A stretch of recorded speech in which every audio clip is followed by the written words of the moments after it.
ഹരി ഓം. സംസ്കൃത ഭാഷാ സഹായിയുടെ ഇന്നത്തെ സ്കോളർഷിപ്പ് ക്ലാസ്സിലേക്ക് എല്ലാവർക്കും സ്വാഗതം.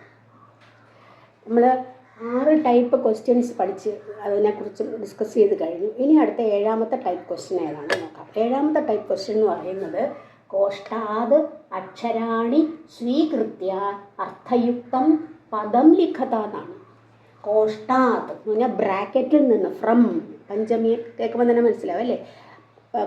ബ്രാക്കറ്റിൽ നിന്ന് അക്ഷരാണി അക്ഷരങ്ങൾ ബഹുവചനം സ്വീകരിച്ചിട്ട് അർത്ഥയുക്തം പദം ലിഖത അർത്ഥയുക്തം അർത്ഥമുള്ള പദം എഴുതുക എന്നാണ്. ഓരോന്നും നോക്കിയിട്ട് ഓരോ പദങ്ങളാണ്. അത് നോക്കിയിട്ട് എങ്ങനെ വരും നോക്കാം. ആദ്യത്തെ നോക്കൂ, കോളത്തിനകത്ത് വരച്ചിരിക്കുന്നുണ്ടോ മാ വഹ ന. അപ്പോൾ അതെങ്ങനെ വരാം? മാ, അപ്പോൾ എന്ത് വരാം? മാ ന വഹ എന്നാണ് ഉത്തരം. അപ്പോൾ നമ്മൾ ഇവിടെ എന്ത് ചെയ്യണം? മാനവഹ എന്ന് എഴുതണം. മാനവഹ എന്ന് എഴുതി. അടുത്തത് സ മ ന ഹ മ. എന്തെങ്കിലും മനസ്സിലാവുന്നുണ്ടോ? അപ്പം മ ഹ ന സ മ. അപ്പോൾ എങ്ങനെ ഒരു മഹാനസം.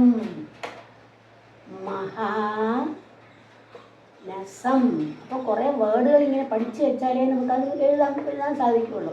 മഹാനസം. എന്താ മഹാനസം എന്ന് പറഞ്ഞാൽ അർത്ഥം? കിച്ചൺ, അടുക്കള. അപ്പോൾ ഇങ്ങനെയുള്ള ക്വസ്റ്റ്യൻസ് ഹൈസ്കൂൾ ക്ലാസ്സിൽ, അതായത് 8ാം ക്ലാസ് കഴിഞ്ഞ ശേഷമാണ് ഇതെല്ലാം ചോദിക്കുന്നത്. കൊച്ചു ക്ലാസ്സിൽ 5 മുതൽ 7 വരെയുള്ളൊന്നും ചോദിക്കാറില്ല. അപ്പോൾ ഇത് വലിയ വേർഡൊക്കെ നിങ്ങൾ അതുപോലെ പഠിച്ചു വയ്ക്കുക. അപ്പം മഹാനസം എന്നുള്ള ഉത്തരം കിട്ടി. ഇനി ക ലി പി പി. അപ്പോൾ ക ലി പി പി. അപ്പോൾ എങ്ങനെ പറയാം? പി പി പി ലി കാ. പി പിന്നെ പി പി പി ലി കാ. പിപീലിക എന്നുള്ള വേർഡ്. പിപീലിക എന്ന് പറഞ്ഞാൽ എന്താ അർത്ഥം? എറുമ്പ്, ആൻഡ്. അടുത്തത് മ ന പു ത ര. പു പുരാ ത ന മ. പുരാതനം.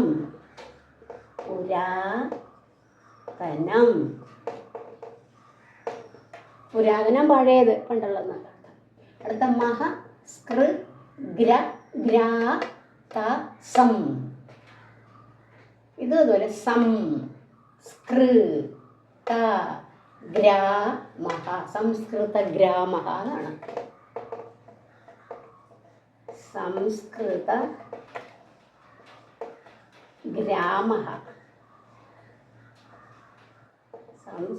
ഗ്രാമഹ. ഇനി ഔ ലേ ഥ നം പ ഷ. ഔ ഷ ഥ ലേ പ നം. ഔഷധലേപനം. ഔഷധലേപനം. അപ്പോൾ ഇങ്ങനെയുള്ള വാക്ക് കിട്ടും. ഇനി ഇതുപോലെ ഇനിയുണ്ട്. അടുത്ത 7ാമത്തെ നോക്കിക്കോളൂ. രി വം നു ഷാ തം ച. ഇത് ഇത്രയും ചേർത്ത് കഴിയുമ്പോൾ എങ്ങനെ വരും? വംശാനു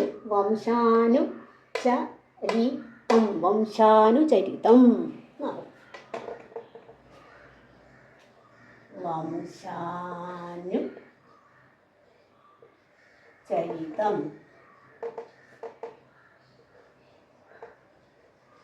വംശാനുചരിതം. ഇനി അടുത്തത് ഭൂ വി ജ വിഷ്ണു അംഗം. വിഷ്ണു ഭുജംഗം.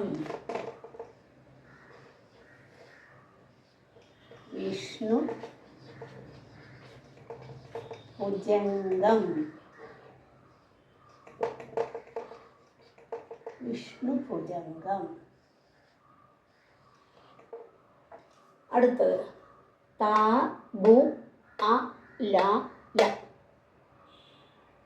അലാബു ലത, അലാബു ലത, അലാബു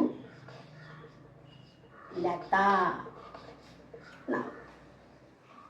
ലാബുലത. എന്താ ലാബുലത എന്ന് പറഞ്ഞാൽ ലത എന്ന് പറഞ്ഞാൽ വള്ളിയാണെന്ന് മനസ്സിലാവും. വള്ളി, ലത വള്ളി. അലാബു ചുരക്ക എന്ന് കേട്ടിട്ടില്ലേ? ചുരക്ക, ചുരക്കയുടെ വള്ളി, ചുരക്ക ലതയാണ് അലാബുലത. ഇത് നോക്കിക്കോളൂ.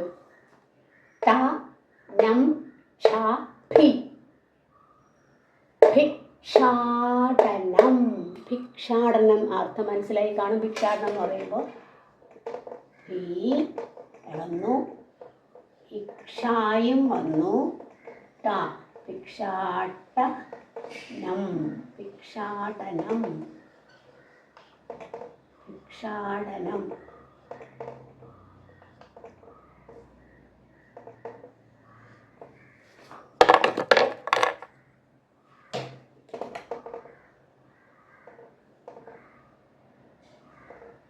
ഭിക്ഷാടനം. അടുത്തത് നഹ കി ന ര അ രു. അപ്പോൾ അരുണ കിരണഃ, അരുണ കിരണഃ, അരുണകിരണഃ. എന്തോ അരുണകിരണം? സൂര്യരശ്മി. അരുണൻ സൂര്യൻ എന്നുള്ള അർത്ഥത്തില്ലേ? സൂര്യരശ്മിക്കാണ് പറയുന്നത്. അടുത്ത ഇന്ദ നഹ ലോ വി ആ ര ച, അരവിന്ദ ലോചനഃ, അരവിന്ദ